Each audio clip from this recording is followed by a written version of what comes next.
I am just so touched. I have been here since about 2 o'clock today, and I have seen this room fill up with friends and relatives and folks from all over this great state have come out to help our campaign. Before I begin, I really want to thank so many people. First of all, I always start by thanking God. I have been blessed, so blessed. I had 2 great parents. One I lost when I was a young man. I was 13 years old when my mom passed. But my dad is here. He is a World War II veteran from the CBI campaign. My dad, Max. God blessed me with good parents. God blessed me with a wonderful wife and 3 wonderful children. My wife, Brenda, of 23 years. My oldest son, Chucky, who's at Washington Lee University. He's a junior up there. My second son, James, my guy over there. He just graduated from college.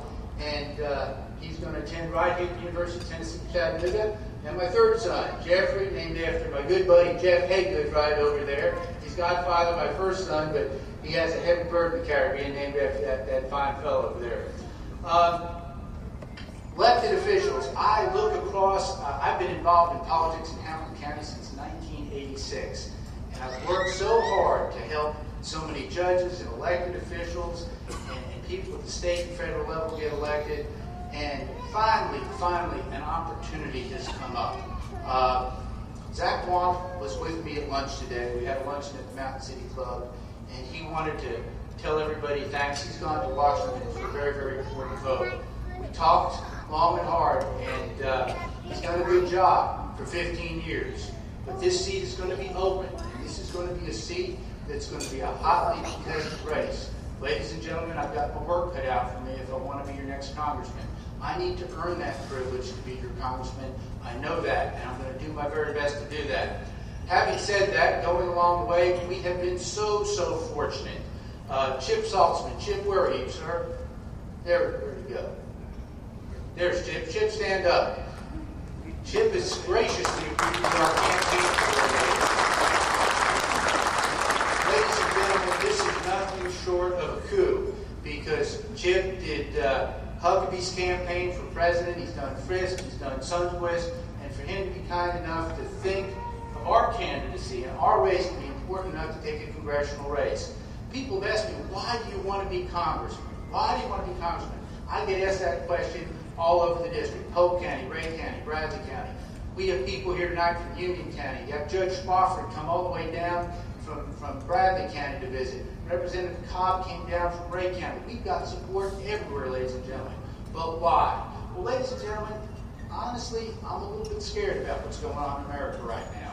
Plain and simple. I could give you big political talk about what all I'm going to do when I get there and the like. You're going to get a fiscal conservative. You're going to get a social conservative in me. You don't have to worry about me about the issues. I'm strong anti-tax. I've always said the ultimate invasion of privacy is taxation. It's taxation without representation. And we've got to stop that. No question about that. I'm a social conservative. I'm going to protect your Second Amendment rights, your First Amendment rights to pray. We need to make sure that we uphold the Bill of Rights. Don't worry about that. You're going to get a conservative, whoever you get. But my message is going to be a little bit different. This is a kickoff, ladies and gentlemen. This is a kickoff. So people say, what's a kickoff? Well, you start a campaign with a kickoff, don't you? Now, I'm a big UT fan. I think one of the most beautiful sights I've ever seen in my life is on a Saturday afternoon for the first time when that tee opens up in Knoxville and those balls go running through it. That's kickoff. It's the start of the game, isn't it? But it's also something else.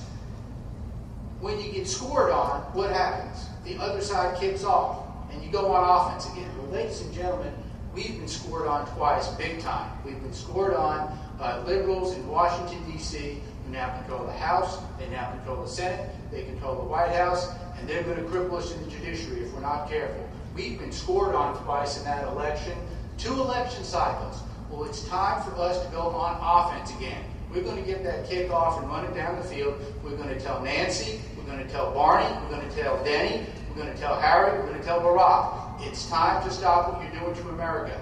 The American people were not pleased with what we did when we were in power. But I can guarantee you, if you get us a Republican majority in the House when I go there, I'll do my very best to fix things. How am I going to fix things? Well, we've got to be fiscally responsible. I'm a fiscal conservative.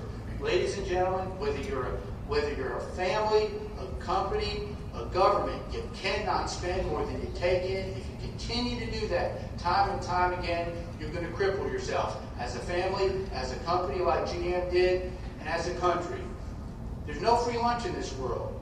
The Chinese and the Japanese are doing something that a lot of people don't realize. They are financing our national debt. We are spending our children's money. A lot of times we don't see that right away, but when do we see it? We see it in financial markets, when credit is tight, when banks are afraid to loan money, and more importantly, when the people who owe you the money are getting worried about your currency. North Korea goes and fires off a missile. That's wrong. It's a dangerous world, no question. But we are so beholden to the Chinese because they owe our national debt. We should have an international embargo against that. That's intolerable conduct. But when you owe your neighbor more than you can pay your neighbor, you can't go to your neighbor when his kid breaks your window and say, fix it. You're afraid to do so. Well, take that and put it on the national scene. We've got to get our international house in order. There's got to be fiscal responsibility.